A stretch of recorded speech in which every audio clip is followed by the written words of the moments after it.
Anda akan mendapatkan bukan hanya setimpal dengan apa yang Anda kerjakan, tetapi Anda akan ada fi darkil asfal minan nar, akan ada di kerak neraka yang paling dalam. Rezim begitu bengisnya, rezim begitu naifnya, bagaimana memposisikan Islam dan kaum muslimin ini sebagai musuh vis a vis.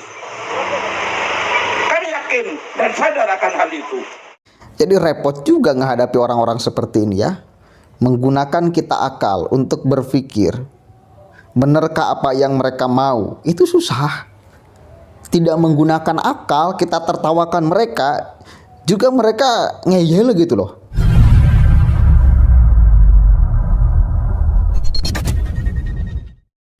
Assalamualaikum warahmatullahi wabarakatuh. Hamdan syukran lillah amma ba'd. Sahabat Indonesia Plural yang saya hormati dan saya banggakan. Beberapa ulama itu banyak yang saya hormati. Tetapi ada beberapa ulama juga yang katanya ulama juga, yang sama sekali saya tidak respect terhadapnya. Salah satunya adalah seorang yang katanya ulama, tetapi dia seolah menjadi hakim untuk orang lain. Apalagi dia seolah menjadi juru kunci sorga ataupun neraka. Dia dengan terang-terangan mengatakan bahwa akan menyeret orang lain ke dalam neraka. Dia terang-terangan mengatakan memponis orang lain akan ada fidarkil asfali minan nar dan sebagainya. Apa coba? Saya sebetulnya suka ingin tahu dia belajar agamanya di mana, dari siapa. Sepanjang saya ngaji, pesantren, perasaan, guru saya, kitab yang saya kaji, belum ada tuh keterangan yang bisa menjadikan seseorang itu menjadi hakim, apalagi di akhirat kelak. Yang kita tahu di dalam pelajaran agama Islam yang saya kaji dari guru-guru saya, harus mendoakan baik kepada orang lain, bahkan kepada orang yang jahat kepada kita.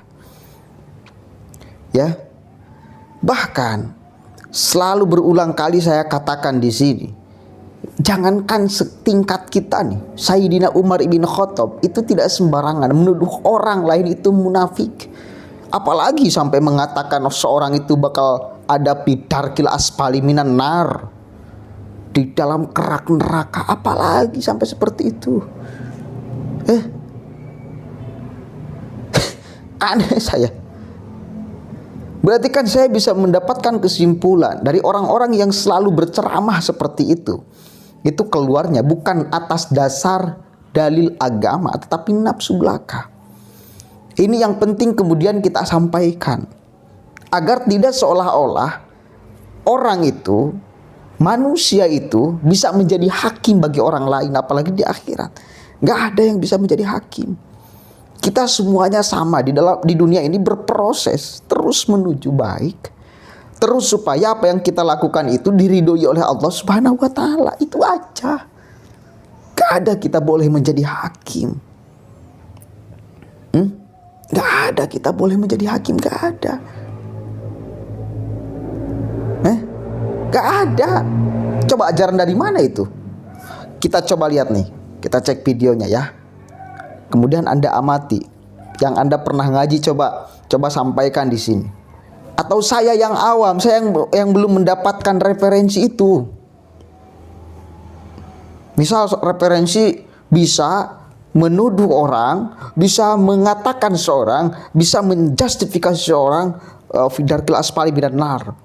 Kita punya kemampuan untuk memponis seseorang bakal masuk neraka.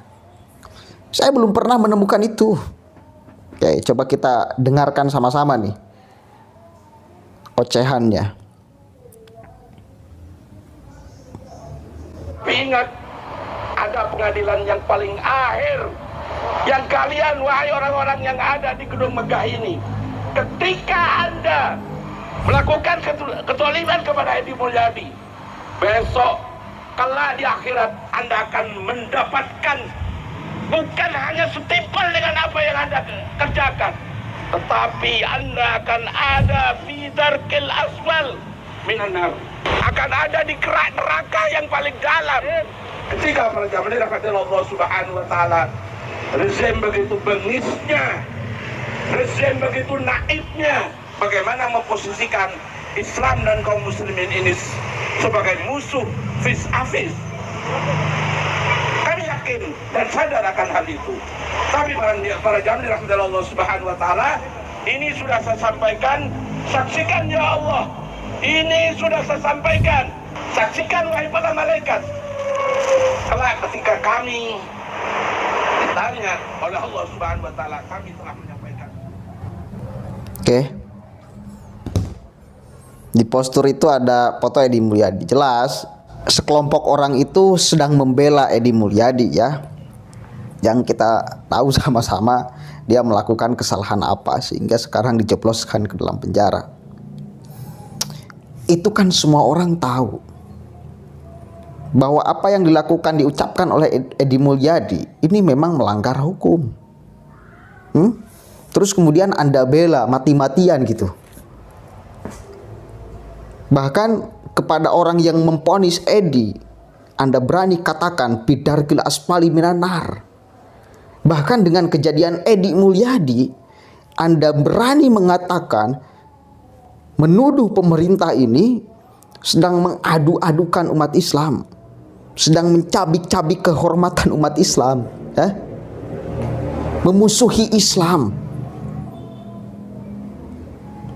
Pertanyaan saya, apa yang diucapkan oleh Edi Mulyadi dulu? Mengatakan Kalimantan tempat cing buang anak dan sebagainya. Dia mencerminkan sebagai orang Islam yang baik enggak? Ucapan seperti itu diafirmasi gak oleh ajaran Islam? Coba mikir dong.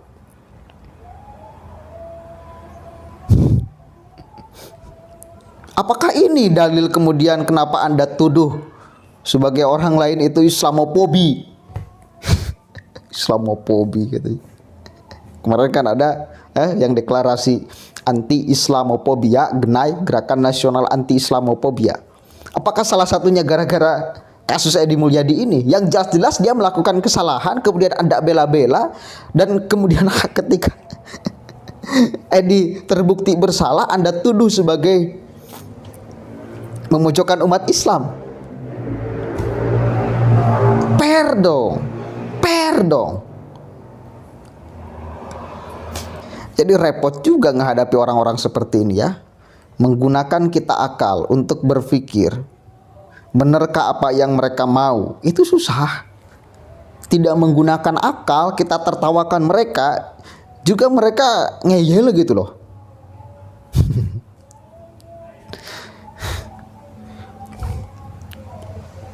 Tapi ini penting sekali saya sampaikan agar menjadi kemudian mari kita mikir sama-sama kepada siapapun aja yang nonton ini.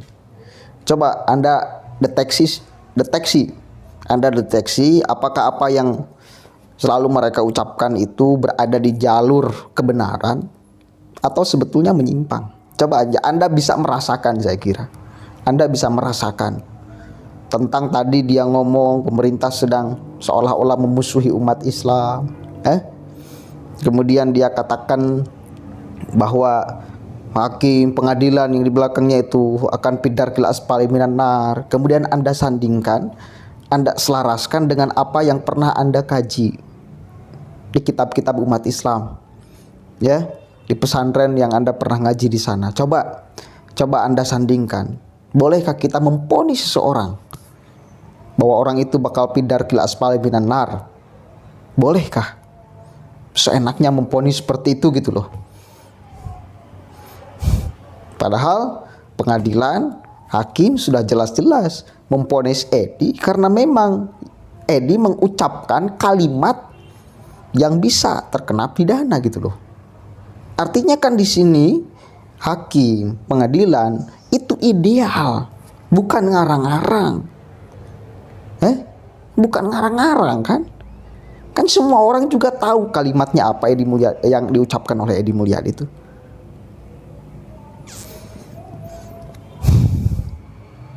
Oke. Mudah-mudahan ada manfaatnya. Wallahul muwaffiq ila aqwamit thoriq. Wallahu a'lam bishawab. Assalamualaikum warahmatullahi wabarakatuh.